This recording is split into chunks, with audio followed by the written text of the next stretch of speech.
दोस्तों, आज की कहानी एक ऐसी लड़की की है जो रोज की तरह ऑफिस जाने के लिए अपने घर से तो निकलती है, मगर ऑफिस नहीं पहुंच पाती। 50 दिनों की पुलिस की जांच के बाद भी पुलिस को लड़की का कोई सुराग नहीं मिलता। मगर फिर एक दिन पुलिस वालों को जांच के क्रम में एक गाड़ी के अंदर एक बूंद खून बरामद होता है और इस एक बूंद खून से पुलिस को गायब हुई लड़की से जुड़े सभी सवालों के जवाब मिल जाते हैं।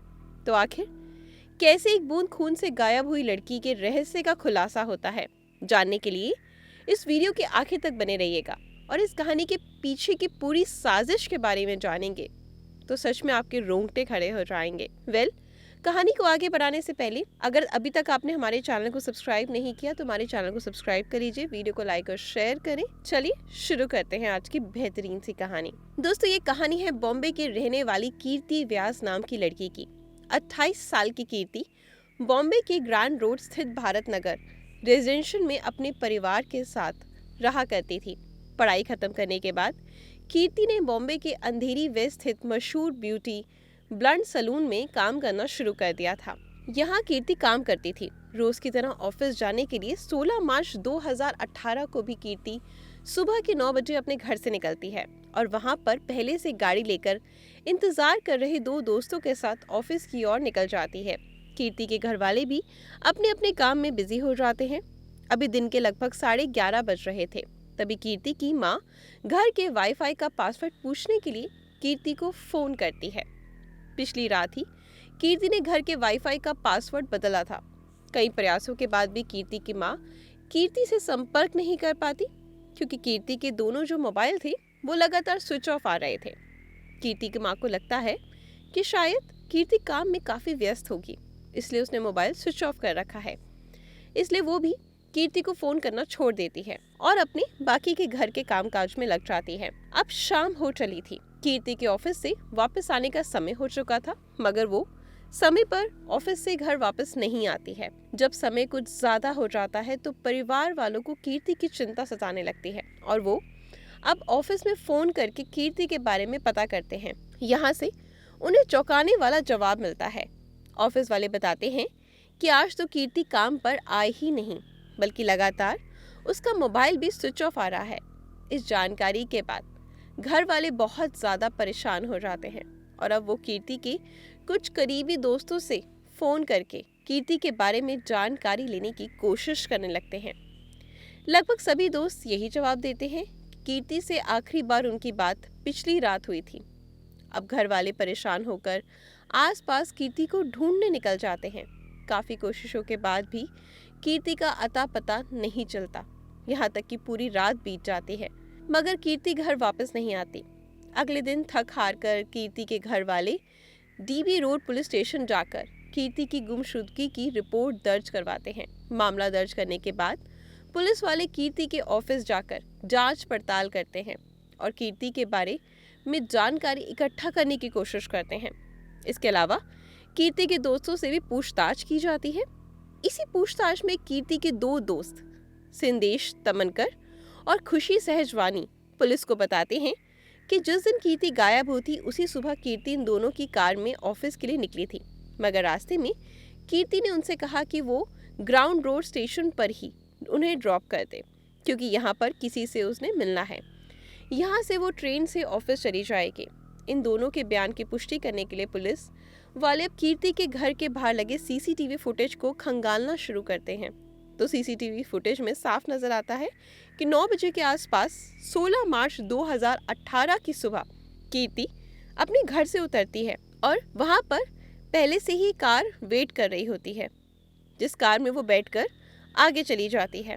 क्योंकि आखिरी बार कीर्ति को सिद्धेश दमनकर और खुशी सहजवानी के साथ देखा गया था, इसलिए पुलिस इन दोनों को इन्वेस्टिगेशन टीम का हिस्सा बनने को कहती है और इन दोनों से कीर्ति से जुड़ी छोटी से छोटी जानकारी और 16 मार्च 2018 को घटित एक एक चीज बताने को कहती है। ये दोनों पुलिस की जांच में पूरा सहयोग देते हैं क्योंकि कीर्ति को आखिर बार सिद्धेश और खुशी के साथ ही देखा गया था। इसलिए लोगों का शक होता है कि शायद इन दोनों ने ही कीर्ति के साथ कुछ गलत किया है, मगर कई दिनों की पुलिसिया जांच में ये दोनों बेगुनाह पाए जाते हैं। इतना ही नहीं, सिद्धेश और खुशी लगातार पुलिस को जांच में सहयोग भी करते रहते हैं। इसके अलावा दोनों फेसबुक और ट्विटर जैसे प्लेटफॉर्म पर कीर्ति को खोजने से संबंध में कैंपेन भी चलाते हैं। कुल मिलाकर पुलिस की नज़र में ये दोनों सस्पेक्ट बिल्कुल क्लीन चिट थे और अब दोनों ही बेगुनाह साबित हो चुके थे। पुलिस के सामने अब चुनौती ये थी कि दिन बीतते जा रहे थे मगर कीर्ति का अभी तक कुछ अता पता नहीं चला था। ये मामला धीरे धीरे देश भर में तूल पकड़ने लगा क्योंकि कीर्ति जिस बी ब्लॉन्ड सैलून में काम किया करती वो मशहूर बॉलीवुड एक्टर फरहान अख्तर की एक्स वाइफ का था। जब कीर्ति का कुछ दिनों तक पता नहीं चला तो कीर्ति के दोस्तों और ऑफिस वालों के अलावा फरहान अख्तर भी खुद ट्विटर पर लोगों से कीर्ति को ढूंढने के लिए मदद करने की अपील करने लगे। लगभग वीआईपी मामला ये बन चुका था। इस केस को सुलझाने के लिए कई दिनों तक जब पुलिस नाकाम रहती है, 5 अप्रैल 2018 को क्राइम ब्रांच कीर्ति व्यास की गुमशुदगी का केस अपने हाथ में ले लेती है और शुरू कर देती है जांच पड़ताल करना। एक बार फिर से सभी सस्पेक्ट और आखिरी समय में कीर्ति के आसपास दिखे गए लोगों की जांच के लिए बुलाया जाता है। उन सभी से लंबी पूछताछ शुरू होती है। सीसीटीवी फुटेज के मुताबिक कीर्ति आखिरी बार सिद्धेश तमनकर और खुशी सहजवानी के साथ देखी गई थी, इसलिए क्राइम ब्रांच की टीम भी इन दोनों को ही सस्पेक्ट मानते हुए अपनी जांच आगे बढ़ाती है। क्राइम ब्रांच की माने तो सिद्धेश और खुशी सुबह 9 बजे के आसपास इन दोनों ने अपनी कार में कीर्ति को लिफ्ट दी थी और उन्हें लेकर ऑफिस की तरफ बढ़ जाते हैं, मगर ग्रैंड रोड स्टेशन के करीब पहुंचकर कीर्ति कार से उतर गई थी। इस दावे की पुष्टि के लिए कीर्ति के घर के बाहर लगे सीसीटीवी के फुटेज की जांच तो पहले ही हो चुकी थी, मगर जैसा कि इन दोनों ने कहा कि उन्होंने कीर्ति को ग्रैंड रोड स्टेशन के करीब ड्रॉप किया था, वहां की सीसीटीवी फुटेज की जांच पहले नहीं हुई थी। इसलिए क्राइम ब्रांच की एक टीम तत्काल ही स्टेशन के आसपास लगे सीसीटीवी फुटेज को खंगालना शुरू करती है। इसके अलावा सिद्धेश और खुशी की कार में सीसीटीवी लगा हुआ था, उसके भी फुटेज की जांच शुरू करती है। यहाँ कुछ चौंका देने वाला खुलासा होता है। ना तो खुशी, सिद्धेश और ना ही कीर्ति स्टेशन के आसपास या स्टेशन पर लगे किसी सीसीटीवी में कैद होते हैं और ना ही सिद्धेश की कार में लगे सीसीटीवी में इन दोनों के 16 मार्च 2018 को स्टेशन की तरफ जाने की पुष्टि होती है। जब इस बारे में सिद्धेश और खुशी से पूछताछ की जाती है कि तुमने तो बताया था कि तुम दोनों ने कीर्ति को ग्रैंड रोड स्टेशन पर ड्रॉप किया है, जबकि सीसीटीवी फुटेज के मुताबिक तुम लोग वहां गए ही नहीं। पर सिद्धेश और खुशी पुलिस वालों से कहती है कि दरअसल पहले कीर्ति ने उसे कहा था कि मुझे स्टेशन तक छोड़ दो, मगर रास्ते में कीर्ति ने नवजीवन सोसाइटी के पास ही उतरने को कह दिया। इस कारण से वो ग्रैंड रोड स्टेशन तक पहुंच ही नहीं पाए, क्योंकि दोनों प्राइम सस्पेक्ट ने कई बार अपना बयान बदल दिया था। इसलिए पुलिस वालों को अब शक होने लगा और इन दोनों पर कड़ी नजर रखी जाने लगी। इसके अलावा उनके फोन रिकॉर्ड्स की भी जांच की जाती है, मगर कहीं से भी कुछ संदिग्ध नहीं मिलता और ये दोनों आज़ाद घूमते रहते हैं। अब कीर्ति को गायब हुए लगभग 50 दिन से ज़्यादा हो चुके थे, मगर कहीं भी कीर्ति का अता पता नहीं था। ऐसा लगने लगा कि शायद कीर्ति के बारे में कुछ पता ही नहीं चलेगा। मगर तभी पुलिस को फॉरेंसिक रिपोर्ट मिलती है कार की, जिससे केस का पूरा रुख ही बदल जाता है। दरअसल जिस कार में आखिरी बार यानी 16 मार्च 2018 को कीर्ति, सिद्धेश और खुशी सहजवानी ऑफिस की ओर निकले थे, उस कार को शुरू से पुलिस वाले फॉरेंसिक जांच के लिए फॉरेंसिक लैब में भेज देते हैं। जब फॉरेंसिक लैब की रिपोर्ट आती है तो उसमें कहा जाता है कि कार की डिक्की में से खून की एक बूंद बरामद की हुई है। जब एक बूंद खून का डीएनए टेस्ट किया जाता है, इसका मिलन कीर्ति के माता पिता के सैंपल से किया जाता है, तो दोनों मैच कर जाते हैं। मतलब उस कार में मौजूद जो एक बूंद खून था ना, वो कीर्ति का था। यस, कार में कीर्ति के एक बूंद खून की मौजूदगी अब बहुत कुछ इशारा कर रही थी। इस खुलासे के बाद तुरंत एक बार फिर से सिद्धेश तमनकर और खुशी सहजवानी को अपनी हिरासत में पुलिस लेती है और अब इन दोनों से सख्ती से पूछताछ का सिलसिला शुरू होता है। दोनों लंबे समय तक यही रट लगाए रखते हैं कि उन्होंने रास्ते में कीर्ति को उतार दिया था। उन्हें नहीं पता कि कीर्ति कहाँ गई, मगर जब पुलिस वाले कार के डिक्की में मौजूद कीर्ति के खून के कतरे के बारे में पूछते हैं तो सिद्धेश तमनकर और खुशी सहजवानी कोई सटीक जवाब नहीं दे पाते और फिर एक समय पुलिस की कड़ाई के सामने टूटकर सच्चाई उगलना शुरू कर देते हैं। ये सच्चाई रूह कपा देने वाली थी। दरअसल बी ब्लॉन्ड में कीर्ति फाइनेंस मैनेजर के तौर पर काम कर रही थी, जबकि यहीं पर खुशी सहजवानी कीर्ति की जूनियर थी और सिद्धेश दमनकर अकाउंट एग्जीक्यूटिव के तौर पर काम कर रहा था। सिद्धेश यहाँ लंबे समय से काम कर रहा था और इसका परफॉर्मेंस भी ठीक ठाक था, मगर पिछले कुछ महीनों से वो टारगेट अचीव करने में नाकाम हो रहा था। इसके अलावा वो लगातार कुछ ना कुछ काम में गड़बड़ी कर रहा था। इस कारण कीर्ति सिद्धेश दमनकर को एक नोटिस जारी करती है और उसे कहती है कि 16 मार्च 2018 तक वो अपना परफॉर्मेंस सुधार ले, नहीं तो उसे नौकरी से हाथ धोना पड़ेगा। इस नोटिस के बारे में 28 साल का सिद्धेश दमनकर अपने साथ काम करने वाली 42 साल की खुशी सहजवानी को बताता है। दरअसल खुशी सहजवानी पहले से ही शादीशुदा थी, मगर ऑफिस में वो सिद्धेश दमनकर के साथ रिलेशनशिप में आ जाती है।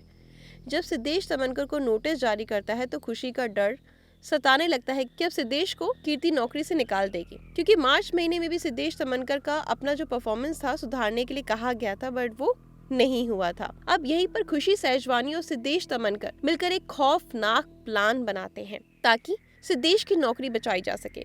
प्लान के मुताबिक ये दोनों कीर्ति को फोन करते हैं और कहते हैं कि आज तुम हम दोनों के साथ ही कार में ऑफिस तक चलो।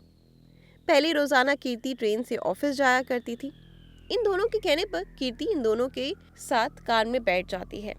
कीर्ति के कार में बैठने के बाद ये दोनों कार को लेकर सुनसान इलाके में चल पड़ते हैं और रास्ते में कीर्ति से कहते हैं कि वो सिद्धेश दमनकर को नौकरी से ना निकाले। इस पर कीर्ति जवाब देती है कि इस बारे में मैं ऑफिस मीटिंग में ही फैसला करूंगी। जब कीर्ति की ओर से इन दोनों को मन मुताबिक जवाब नहीं मिलता तो दोनों कार में कीर्ति से लड़ने लगते हैं और इस लड़ाई के दौरान खुशी सहजवानी अपने दुपट्टे से कीर्ति का गला घोट देती है और काफी देर तक गला दबाए रखती है। इस कारण कार के अंदर ही कीर्ति की मौत हो जाती है। कीर्ति की मौत होने के बाद ये दोनों लाश को ठिकाने लगाने का प्लान बनाने लगते हैं, मगर सब कुछ नॉर्मल लगे इसलिए ये दोनों कार के शीशे को सनरूफ से ढक देते हैं और कीर्ति की लाश को कार के अंदर छोड़कर ऑफिस चले जाते हैं। फिर वहां से आकर कार को एक सुनसान इलाके में ले जाते हैं और पहले तो कार के अंदर ही कीर्ति के शव को 3 टुकड़ों में काटते हैं और फिर तीनों टुकड़ों को अलग अलग जगह पर फेंक देते हैं। और फिर ये दोनों लाश को ठिकाने लगाने के बाद पास के ही कार वॉशिंग सेंटर में जाते हैं और अपनी कार को अच्छे से अंदर बाहर से सफाई करवाते हैं। यहाँ से ये दोनों कीर्ति के घर जाते हैं और उसके परिवार वालों के साथ मिलकर कीर्ति को खोजने का नाटक करने लगते हैं। किसी को शक ना हो इसलिए सिद्धेश और खुशी ऑनलाइन कीर्ति को ढूंढने के लिए कैंपेन भी चलाते हैं और खुद ही चलकर पुलिस तक भी जाते हैं ताकि पुलिस को भी इन पर कोई शक ना हो। और आराम से कार की धुलवाई कराने के बाद इन दोनों को लगता है कि वो कभी नहीं पकड़े जाएंगे, मगर किस्मत से कार धोने वाला कार की डिक्की को अच्छे से साफ करना भूल जाता है और कीर्ति के खून की एक बूंद कार की डिक्की में रह जाती है और इसके एक बूंद से पूरे मामले का खुलासा हो जाता है। इसके बाद सिद्धेश दमनकर और खुशी सहजवानी पर किडनैपिंग, पुलिस को गुमराह करने, सबूत मिटाने, हत्या जैसे गंभीर धाराओं के तहत मामला दर्ज कर दिया जाता है और गिरफ्तार करके जेल भेज दिया जाता है। फिलहाल इस केस की स्थिति के बारे में बात करें तो बेल पर खुशी सहजवानी जेल से बाहर आ चुकी हैं, जबकि सिद्धेश दमनकर अभी भी जेल में है। वहीं पुलिस आज तक कीर्ति के लाश के टुकड़ों को बरामद नहीं कर पाई। दोस्तों, इनके किए सजा इन दोनों को अदालत में मिल जाएगी, मगर आपके अनुसार सिद्धेश दमनकर और खुशी सहजवानी को क्या सजा मिलनी चाहिए? कमेंट बॉक्स में ज़रूर बताएं। तो और ऐसी स्टोरी सुनने के लिए, जानने के लिए कि देश भर में क्या चल रहा है, हमारे चैनल को सब्सक्राइब करें, अपनी ईशा का इंतज़ार करें। मिलेंगे सेम समय पर। धन्यवाद।